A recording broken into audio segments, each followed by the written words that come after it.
बात है, एक गांव में 4 दोस्त रहते थे। चारों दोस्तों में बहुत गहरी दोस्ती थी। एक रात चारों दोस्त जंगल के रास्ते गांव में आ रहे होते हैं। तभी राजू को मजाक सूझता है और वो बाकी तीनों को भूतों की कहानियां सुनाने लगता है, जिसे सुनकर दिनेश बोलता है, ए राजू, बस कर यार, और कहानियां मत सुना, मुझे डर लग रहा है। दिनेश, मुझे नहीं पता था कि तू इतना डरपोक है। सही कह रहे हो पंकज भाई, ये दिनेश तो सचमुच लड़कियों की तरह घबराता है। बहुत हंसी आ रही है, हाँ? किसी दिन असली का भूत मिल गया ना, तब देखेंगे कौन कितना बहादुर है। ओहो दिनेश, तू भी ना बुरा मान जाता है। अरे हम सब तो मजाक कर रहे हैं, अब चल घर चलें। ऐसा कहकर चारों गांव की तरफ चलने लगते हैं, लेकिन तभी उन्हें रोड के किनारे कुछ चमकता हुआ दिखता है। अरे दोस्तों, वो देखो, सड़क के किनारे क्या पड़ा हुआ है, बहुत जोर से चमक रहा है, जैसे कोई हीरा हो। चारों दोस्त उस चमकती चीज के पास जाते हैं, लेकिन वहाँ उन्हें एक दुल्हन का कटा हुआ हाथ दिखता है, जिसमें उसने हीरे के कंगन और गहने पहने होते हैं। ये देखकर चारों डर जाते हैं। ये तो किसी दुल्हन का कटा हुआ हाथ है, हमें यहाँ से चलना चाहिए। तुम भी ना दिनेश, जरा सी बात पर डर जाते हो। ये कटा हुआ हाथ है, कोई चुड़ैल नहीं है जो तुम्हें पकड़ लेगी। देखो इस हाथ में कितने गहने हैं, ये तो अमीर बनने का मौका है।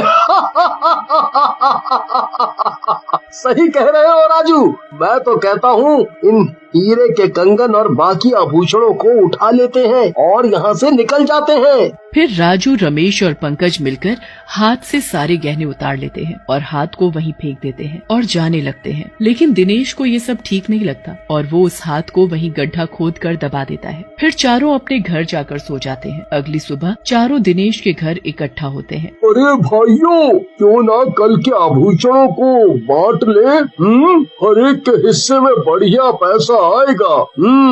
लेकिन दिनेश गहने लेने से मना कर देता है। फिर तीनों आपस में गहने बांट लेते हैं। उसी रात जब राजू घर में सो रहा होता है, तभी उसी दुल्हन का कटा हुआ हाथ आता है और उसका गला दबाने लगता है। राजू हाथ को जोर से दूर फेंकता है। ये तो कटा हुआ हाथ है जिससे हमने गहने उतारे थे, लेकिन इसे तो दिनेश ने गाड़ दिया था। लेकिन वो हाथ दोबारा उड़ता हुआ आता है और राजू का गला दबाकर उसे मार डालता है। तभी वहाँ एक चुड़ैल आती है, जिसने दुल्हन के कपड़े पहने होते हैं और उसका एक हाथ कटा होता है। आज फिर एक शिकार गया। जब तक मैं इस श्राप से आजाद नहीं होंगी, ऐसे ही लोगों को मारती रहूंगी। फिर चुड़ैल हंसते हुए वहाँ से गायब हो जाती है। अगले दिन गांव वालों को राजू की लाश मिलती है। गांव वाले राजू की लाश को घेर कर खड़े होते हैं। तभी वहाँ उसके तीनों दोस्त आ जाते हैं और मिलकर उसकी लाश का अंतिम संस्कार कर देते हैं। उसी रात पंकज हाथों से उतारे कंगन देख रहा होता है। मजा आ गया, क्या मस्त गहने हैं, इनका तो बाजार में अच्छा पैसा मिल जाएगा। राजू के मरने की वजह से मैं इनको आज बेच नहीं पाया, लेकिन कल सुबह सबसे पहले इनको ही बेचूंगा।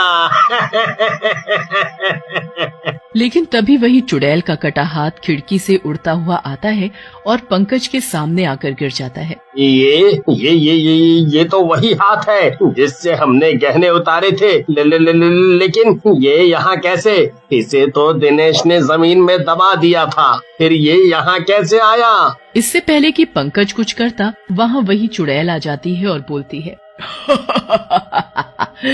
लालची आदमी, ये मेरा हाथ है और इससे गहने उतार कर तूने अपनी मौत को बुला लिया है। ना तू मेरे गहने उतारता और ना ही तू मरता।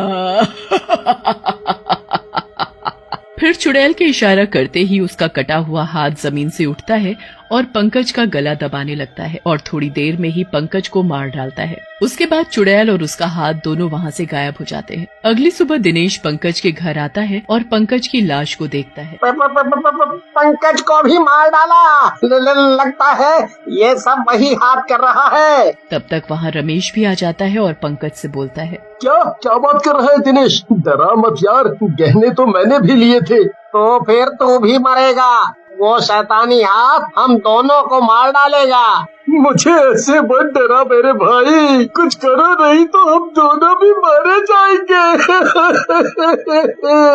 फिर पंकज का अंतिम संस्कार करने के बाद दिनेश और रमेश हाथ से उतारे सारे गहने लेकर जंगल पहुंचते हैं और उस जगह को खोदते हैं जहां उन्होंने हाथ को दबा दिया था। काफी देर खोदने के बाद भी उन्हें हाथ नहीं मिलता। दिनेश भाई, वो हाथ तो इस जगह है ही नहीं जहां हमने उसे दबाया था। लगता है वो हाथ भूतिया था, वो हमें जिंदा नहीं छोड़ेगा। तुम डरो मत रमेश, हमें कुछ नहीं होगा। ऐसा करते हैं, इन गहनों को हम यहीं जमीन में दबा देते हैं, शायद वो भूतिया हाथ भी हमारा पीछा ना करे। ऐसा कहकर दिनेश और रमेश गहनों को जमीन में गाड़ देते हैं और मन ही मन खुश हो जाते हैं। तुम तो सही में बहुत बहादुर हो दिनेश। अब उस भूतिया हाथ के गहने हमने वापस कर दिए, अब वो हमारा पीछा नहीं करेगा, है ना? लेकिन तभी वही हाथ उनके आगे आकर गिर जाता है। दिनेश, दिनेश, ये तो वही हाथ है। ये हाथ कहाँ से आ गया? अब ये हमें जिंदा नहीं छोड़ेगा। अब हमें कोई नहीं बचा सकता।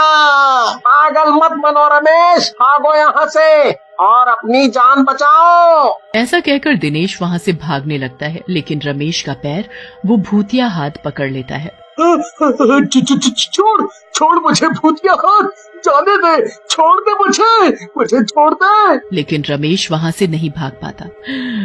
तुम चारों ने मेरे हाथ को उठाकर बहुत बड़ी गलती कर दी थी। अब तुम दोनों अपनी मौत के बाद ही मुझसे आजाद हो पाओगे।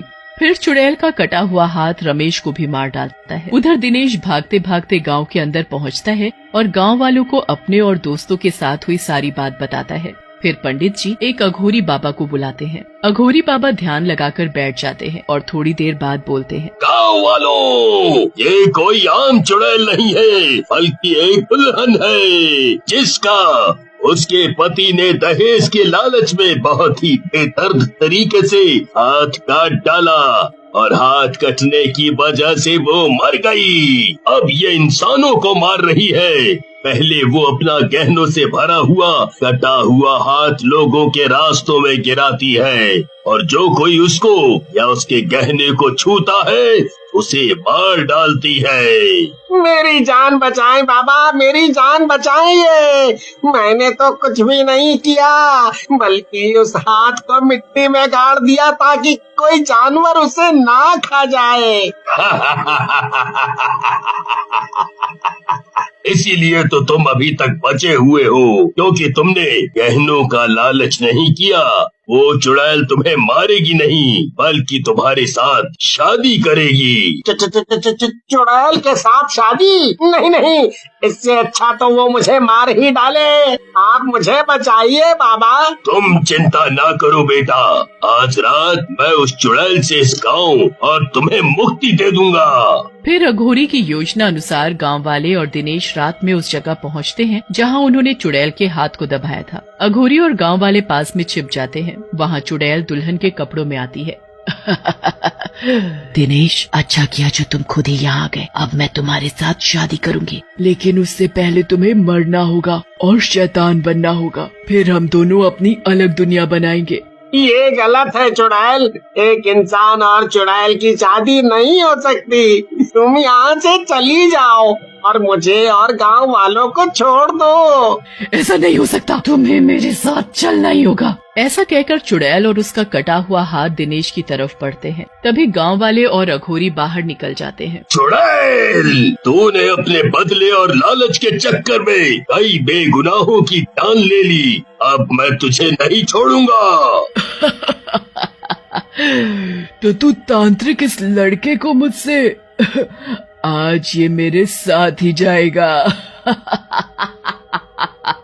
ऐसा कहकर चुड़ैल दिनेश की तरफ फिर से बढ़ने लगती है, लेकिन गांव वाले डंडे और लाठी से चुड़ैल को मारने लगते हैं। चुड़ैल का हाथ दिनेश की गर्दन दबाने लगता है। अघोरी जी बचाओ, मुझे ये हाथ मुझसे मार रहा है। तभी अघोरी हाथ के ऊपर भभूत छिड़कते हैं। चुड़ैल का हाथ जलने लगता है। फिर अघोरी जी चुड़ैल को एक बोतल में कैद कर देते हैं। इस चुड़ैल को हम मार नहीं सकते। गाँव वालों, जाओ और इसे जंगल में पेड़ के नीचे दफना दो। फिर गांव वाले और दिनेश बोतल में कैद चुड़ैल को एक पेड़ के नीचे दफनाकर वापस गांव चले जाते।